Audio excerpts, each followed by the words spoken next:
What's going on, my mathematician friends out there? We just hit 5,000 subscribers here at Epic Math Time. I just want to thank all of you for subscribing to the channel and interacting with me in my videos, be it liking or sharing or commenting. I love getting input from everyone that watches my videos, be it constructive criticism or comments or just your own way of viewing the things I'm talking about. I really love all of that stuff, all of the engagement. It's awesome. So thank you for 5,000 subscribers, but we're just getting warmed up here, so don't worry. Now I promised a Q&A video, so I asked you to give me some questions for a Q&A, and a common question that comes up a lot, be it in the Q&A and also in comments of videos themselves, is, am I writing backwards? How am I writing in the air? What does my setup look like? How am I making these videos? So we're gonna start with a little tour of my math layer where I film all of these math videos. So let's go ahead and do that. Here we are in the math layer. I'm just in my normal spot. So this soundproof foaming, I don't actually care about soundproofing. This is just a nice dark background for the writing. I don't really care what it does acoustically. I don't care at all. So here is the board that I write on. It's within this frame that I built. Pretty simple stuff. I'm not really that great at building things, so it's really sturdy but really ugly. But you know, it is what it is. It gets me through. So the board is basically plexiglass and it's lit on the edge. That's what helps the writing really pop. So if I could just demonstrate. So and that's how I write in mid-air. Also, I do flip the video. I don't write backwards. That would just be insane. I mean, now here is my point of view. Just have some supplies down there. Stool for when I sit during my videos. Coffee pot, of course. Markers. And that's about it. Got some lighting set up. Just, you know, gotta look good. So I'm still filming everything on my phone, and I think it works pretty well. I haven't had any issues with it. So the board reflects everything. You can see me in the reflection. So this little thing goes over the phone so that the phone itself does not get reflected into the board. And that's also why you'll see that anything bright I've covered with foam, just to prevent reflections. Like these are outlets under here. See, these would show in the board in certain scenarios, and we can't have that. So you can see it right there. We can't have that now, can we? But yeah, that's about it. That's the setup. A dark room, a piece of glass, some lighting, some wood, and that is how everything is done. All right, let's get this show on the road. So first of all, I want to apologize in advance for anyone's name that I mispronounce. I'm going to try my best, but I'm probably going to butcher a lot of them. Remember, you're dealing with a guy that can't even say ask correctly. So, you know, I'm going to try my best though. So let's see what we got first. Erudic Gaming asked, what is your favorite field in math? Or maths. My favorite field would probably have to be Zmod 2. Oh wait, no, I'm sorry, I didn't interpret that correctly. Abstract algebra is my favorite field in math. That's really what I'm interested in, what I focus on. Die Guy Beta Con. What was your motivation to start this YouTube channel? Well, mainly, so you see, when I started grad school, I wasn't really interested in teaching very much. I was just interested in math and, you know, doing research. But when I started teaching as part of my assistantship, I really loved it, like a lot. And I felt like I was lacking a creative outlet. So the idea formed like over a few months, and basically after my first year of teaching is when I started putting everything together. And My first couple of videos, which are gone now, they were very different style, and it felt as though I was trying to act in a certain way, act as like a normal teacher, and you know, it was kind of exhausting to have to put on a front that way. So I kind of like started fresh later and said, you know, if I'm gonna do this, I have to be myself and just do what I want. So that's what I ended up doing, and that's what led to the way things currently are, and I'm happy with it. Anakin Day asks, what is your favorite application of mathematics? I don't like when math gets applied. I'm just kidding. Kind of. Akash Kawalkar asks, are you going to be in the next Math Vengers? Yes, I am. As of now, that is the plan. Aaron says, do you think you were always innately good at math, or were you influenced by external factors like teachers when it came to choosing to study math at a higher level? Keep up the good work, by the way. I love learning about new areas of math through your incredibly interesting vids. Well, thank you. I appreciate that a lot. When I was very young, I did have a certain propensity for math. I guess I was pretty gifted in math when I was very young, but that kind of got destroyed in grade school, and I guess I'll talk about that a little later. But I was also definitely influenced by teachers, mainly in college. My university has an outstanding math department, in my opinion. A lot of great professors that really made a huge difference in my education and the decision for me to be a math major and to go to graduate school. So I was definitely innately good at math, but that wasn't really nourished in grade school until college. And I was definitely influenced by external factors that kind of brought me back into that. Johannes Ortel says, when you started studying mathematics at university, did you struggle, or was math always kind of natural to you? Well, as I mentioned, it was kind of natural to me when I was really young, but I think I kind of lost that. So I did struggle, and I still do struggle. I think it's good to struggle. I think to grow and to get better at something, you have to be struggling. So I aim to be in a constant state of struggling, if I'm honest. So yeah, I think both. I have an innate talent for it. I'm nothing special, of course. I think most people can do everything that I do. But I also struggle quite a bit, but I'm okay with that. I think that's a good thing. Tristan Lovesin. It's a badass last name. How did mathematics change your perception of the world? And if it didn't, where in life did you notice that your advanced knowledge of mathematics came in handy?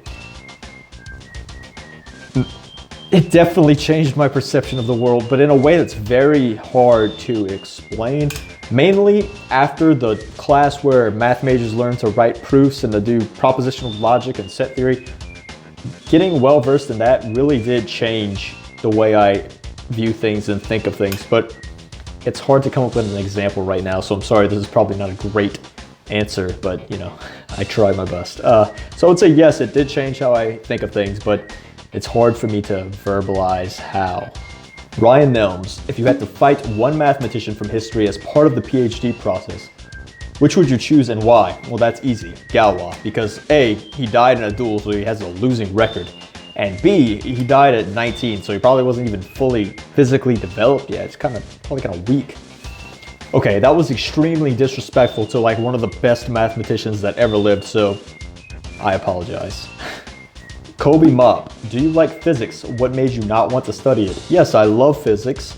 I was a physics major for a while. Now, right when I started college, I switched my major like 5 times. But before I was a math major, I was a physics major. 2 things made me switch, 2 things that happened at once. The first thing that happened was I took that math class I mentioned earlier, the one where we learned to write proofs and propositional logic. I took that class as an elective, as an extra math elective basically. And at the same time, I was taking physics labs. I loved the math class and I hated the labs. I don't like labs. I like the physics, but I don't want to actually have to like do things. Like I don't want to do it for real. I just want to like solve the problems and think about it.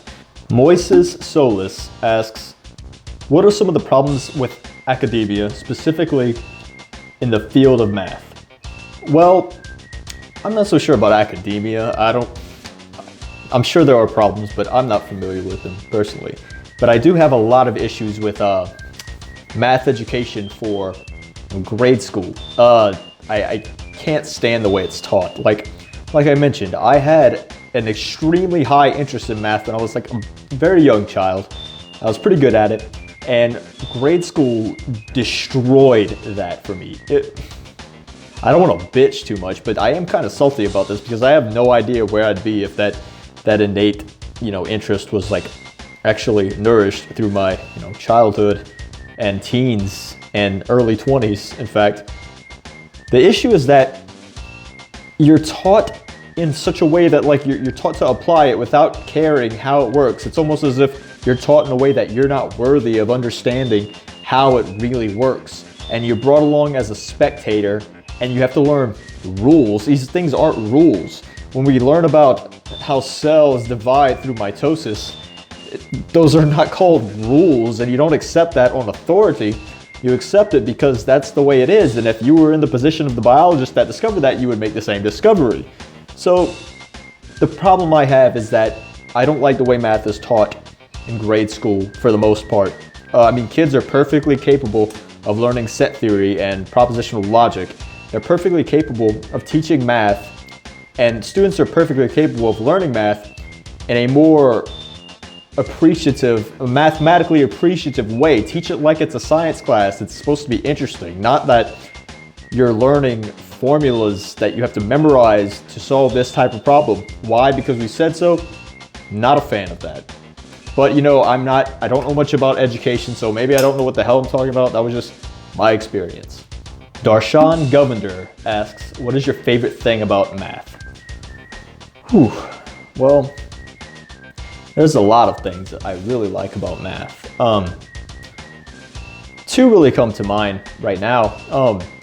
One thing I really like about math is that it's very social. Like when I'm thinking about a math problem and I start talking about it to one of my other grad student friends, it's really nice conversation. It's almost like having a back and forth debate where neither person really is attached to what they believe. They're just interested in forming a nice deductive argument or proof for whatever it is we're trying to show. So there's a really nice social aspect to math. And another thing I like about it that sets it apart from some other subjects is that my development and my success in math is due to myself alone. Like if I'm in an English class or a philosophy class or something like that, and I have to write a paper, my performance is going to in part be dependent on the professor's biases, maybe. I'm not knocking them, it's unavoidable, but their opinion is going to affect things, and people's perception of what you're saying is going to affect things, and maybe the instructions may not even be completely clear or something like that. But when it comes to math, clear communication is the responsibility of the communicator. Like if I think this is worded unclearly, the professor will clarify for me. And in math, your argument is either right or wrong, and no one's perception of me or my opinion or the way someone sees me, none of that matters. All that matters is that I'm able to correctly form an argument or correctly calculate something. As long as you do the right thing, things are going to work out for you in math, and that's something really appealing to me because I know that my effort is always going to be rewarded.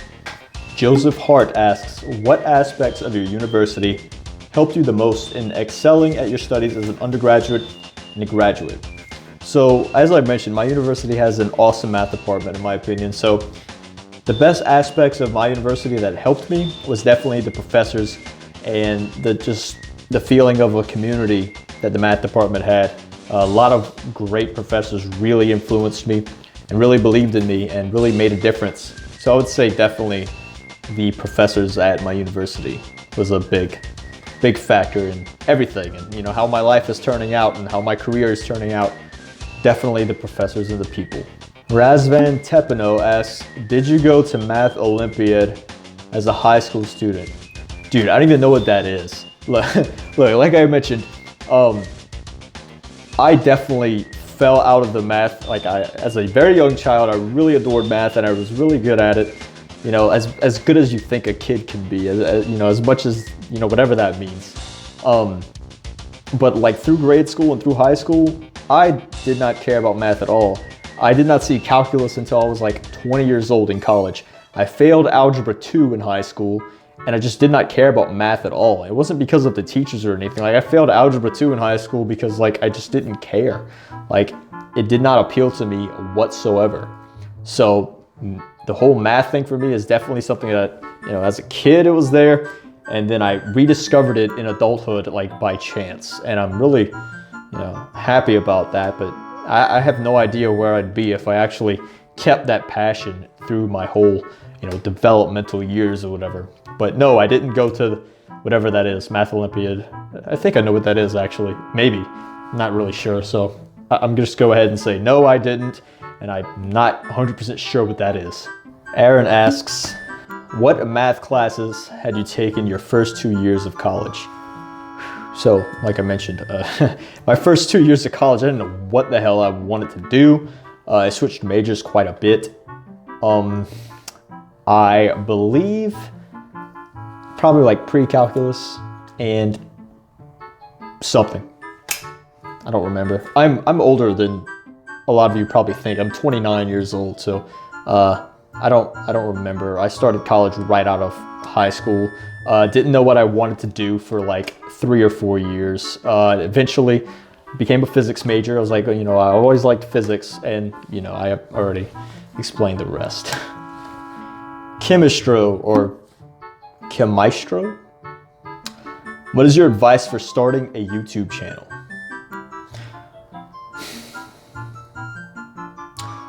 I don't know if I'm the best person to ask that since I just started myself, but I'll just give you my advice for when you want to start doing anything. You have an idea or a goal or something you think you might be interested in. I would say, just do it. Just do stuff. Like a lot of people have this idea of something they want to do, but they're like hesitant to start because they don't know how to do it. Like, just try stuff. Just start. Just do shit. Like, just do stuff and adapt as you go along. Like, when you see a mountain, you know, if someone wants to climb a mountain, they say, I'm going to climb that mountain. They don't map out all their steps beforehand. They just go to the mountain and they start climbing. They adapt as they go. So I suggest whatever it is you want to do, if you want to start a YouTube channel or, you know, if you want to go skydiving or whatever, just start doing things to that end. And, you know, maybe you don't know what you're doing. It doesn't matter. Just try stuff and adapt as you go. That's what I do for everything. I have a lot of goals and I have no freaking idea how I'm going to accomplish them at all, but I don't care. I just do stuff. Alex Boringasser asks, what would you like to do if you weren't a mathematician? I have no idea. I'd probably be in jail though. JV Mike, will you do a collab with Andrew Dotson? Sure, that will be awesome. Andrew's channel is badass. I think most of you know about it, but if you don't, go check it out right now. Actually, check it out after this video is over, because, you know, I gotta get them views too. Andrew Dotson says, please notice me. Come on, man, how could anyone not notice you? You beautiful, beautiful man. Nipre1 asks, you Gabriel? So this is actually a friend of mine. No, I'm not gay. I'm 100% straight. I really like women. So yeah, but I'm totally supportive. You know, if that's your thing, you know, it's all good, man. Do your thing. Whatever floats your boat. That's what I say. You beautiful, beautiful man.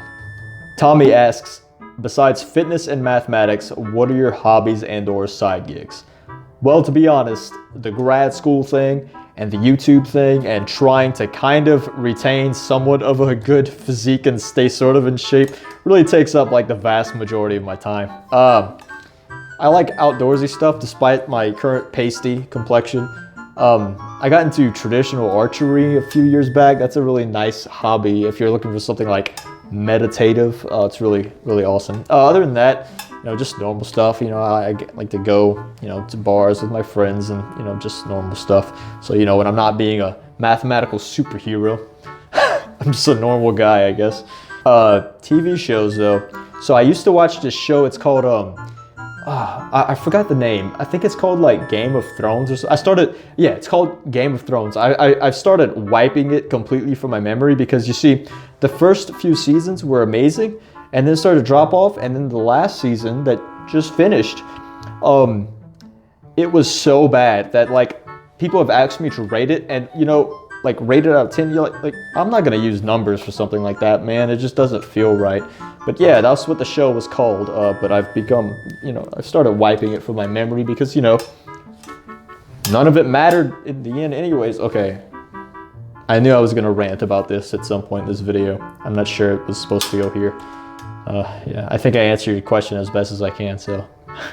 Post-nubila Phobos 96. I'm a champion. How does math at high school and university differ? In particular, is it sufficient to be good at math, or do you need to be one of those geniuses that gets everything right on each test? It doesn't differ so much between high school and university unless you actually become a math major. Like, if you're, you know, any other major, maybe to some degree, like math or a physics major, somewhat, I would say. The idea is basically the same thing. You're presented this type of problem that you want to solve. You want to know, what do you gain by solving this problem? You learned a process of solving the problem, and so on. So, I mean, it's really the same thing. An analogy might be, unless you become a math major, or an analogy might be, in those classes, unless you become a math major, your math classes are basically like using a program or getting really good at using a program to solve certain problems. And if you're a math major, you're really more interested in writing programs and understanding how the programs work. That's a really good analogy, so I'm gonna go ahead and give myself 6 analogy points for that analogy. Thank you for your question. It is sufficient to be good at math. I think being good at math is basically a decision to make.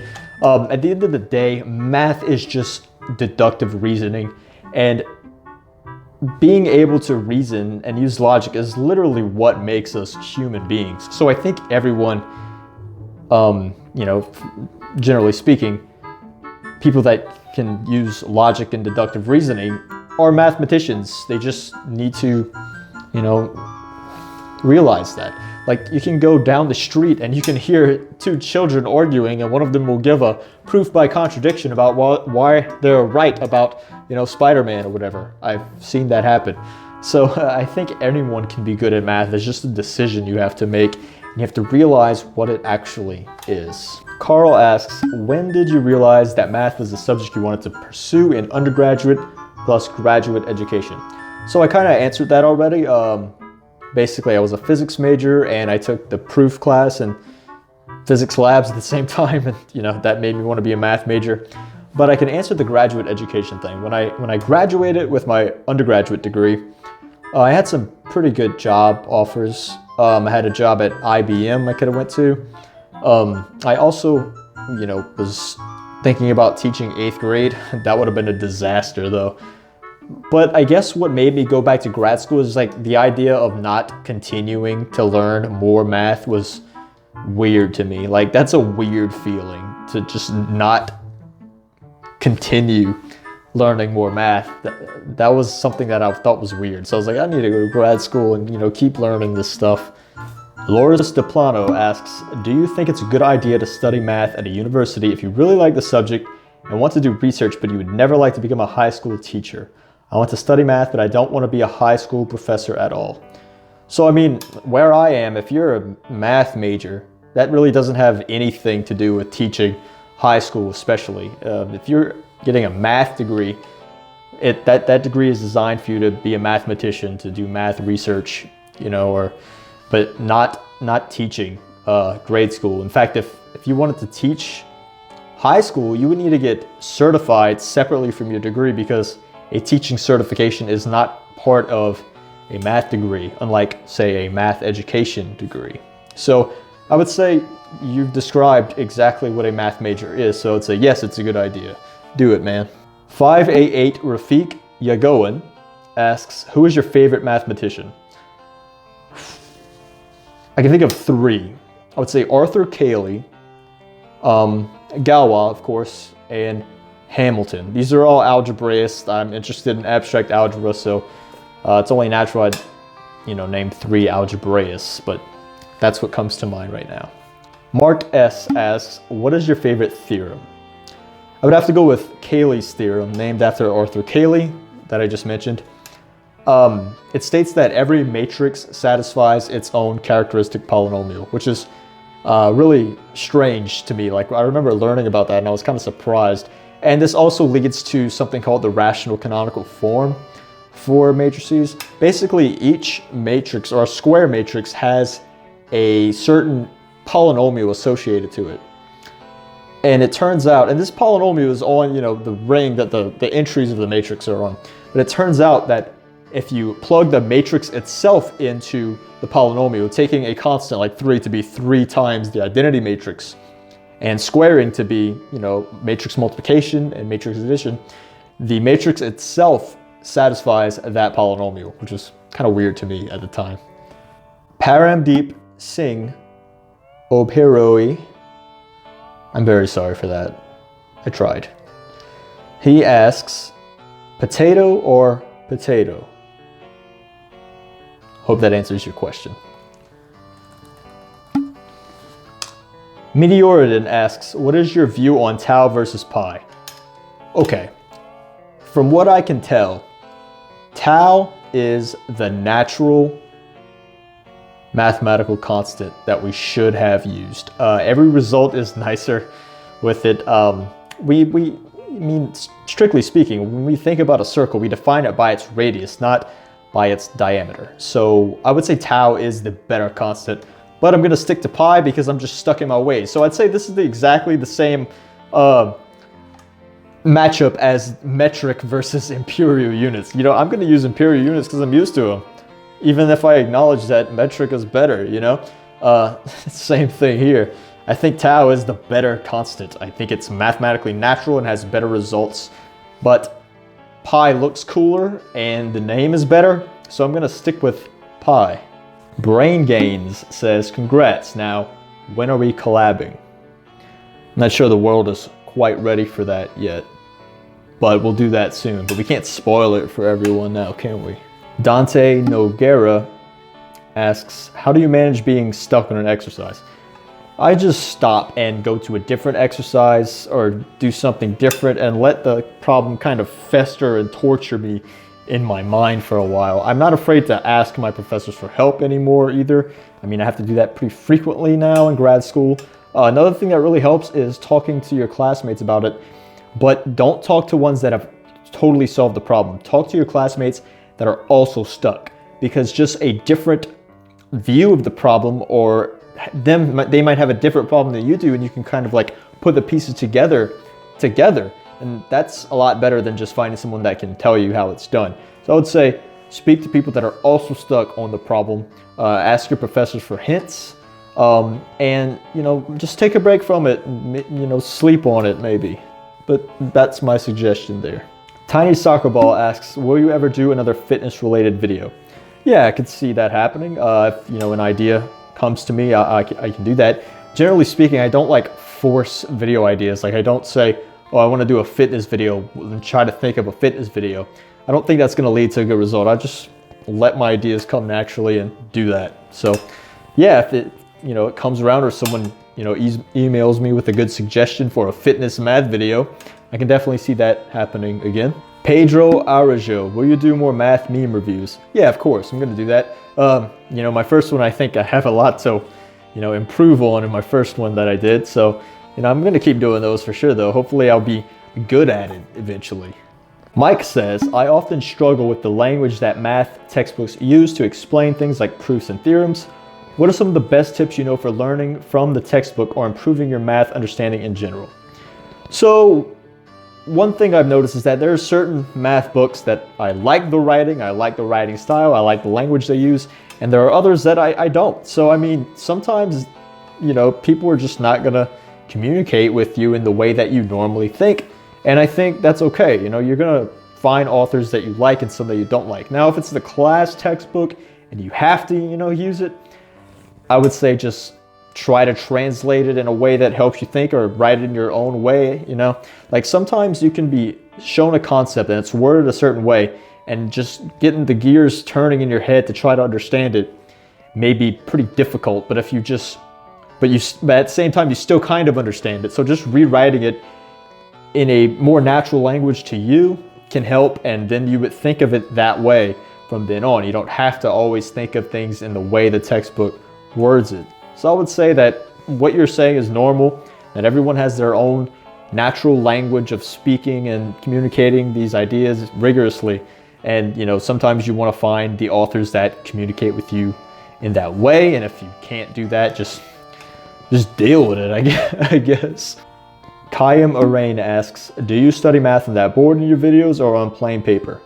I've literally never used the board for anything other than math videos. I just use plain paper, generally speaking. I do have a whiteboard, but I don't really use it either. Gene Nelson asks, will you do more in your own studies, kind of like your homework of group theory? Yeah, sure, I could definitely see that happening. Red X Ross asks, what is the root of abstract mathematics? For example, we know applied math started out with people adding and subtracting. Well, I don't think that abstract mathematics and applied math are disjoint things, and I wouldn't say that applied math starts with adding and subtracting as opposed to abstract math. I would say that a lot of applied math gets abstracted, or let me rephrase that. A lot of pure math is an abstraction of applied math. So when you say addition and subtraction, surely, you know, abstract algebra, that generalizes the idea of addition into groups, specifically abelian groups, I guess, since addition is commutative. But I wouldn't say these two things are so disjoint. I would say that abstract mathematics is in a lot of cases a abstraction or generalization of applied math, and the other way around occurs too. Sometimes there's a pure math or abstract math topic that, you know, someone finds can be applied to some real world problem or whatever. Personally, I don't think math should ever be applied ever. You know, I just think it should be like a fun game that we play. But, you know, I'm kind of an extremist when it comes to that stuff. So Svetoslav Lalev asks, what is the most annoying / hardest thing in math, as in types of problems you've ever faced, and how did you learn to do them? I was never good at problems that ask for a counterexample to some statement. I'm used to, you know, applying, you know, reasoning and building a nice proof or something like that. But counterexamples was something that was really hard for me to learn, because, like, you know, it kind of feels like you're searching for this counterexample to a statement in like the abyss, and you're just guessing. And I think the way I started approaching those type of problems is I would say, okay, I'm trying to find a counterexample to this statement. Suppose I had such a counterexample. What could I say about that counterexample? And then I would try to deduce properties of this object that is a counterexample to that statement that were familiar to me, so that I could say, oh, I know an example of one of these objects that has these properties guaranteed by a counterexample. Let's see if that's a counterexample. And I think that's the way that, you know, it's handled by most people. It just took me a little bit longer to start doing that, I guess. I don't know. But yeah, definitely counterexample problems did not come naturally to me. DY Physics asks, for a physics major, if one had to choose between taking differential geometry and modern algebra, which would you recommend more strongly? Well, I like modern algebra more, so I'm a bit biased. Both would be really good. Differential geometry may edge out in relevance to physics a little bit. It's also probably going to be more familiar to you if you haven't seen abstract algebra. Then again, if you've taken linear algebra in a abstract sort of way, you know, like vector spaces, you know, in a pure sort of way, modern algebra is sort of similar to that, you know, starting with the axioms of this structure and going from there. I would say differential geometry is probably the better choice, though. It's going to be a little more familiar because, I mean, it's more related to physics. And yeah, I would say differential geometry, but both are great choices. Mickey Mouse asks, what is your favorite video game? I have really great memories playing Oblivion, the Elder Scrolls, so that's what comes to mind right now. I like to play Guild Wars 2. I haven't played in, you know, since I started grad school. I used to play World of Warcraft. I haven't played that since 2017-ish, maybe. But yeah, I liked Skyrim too, but Oblivion was the first Elder Scrolls I played, so I think that one's just always going to be my favorite. So yeah, those three are the ones that come to mind immediately. All right, so that's going to wrap up this Q&A video. Thanks to all of you who took the time to ask me a question so that I had something to do in this video.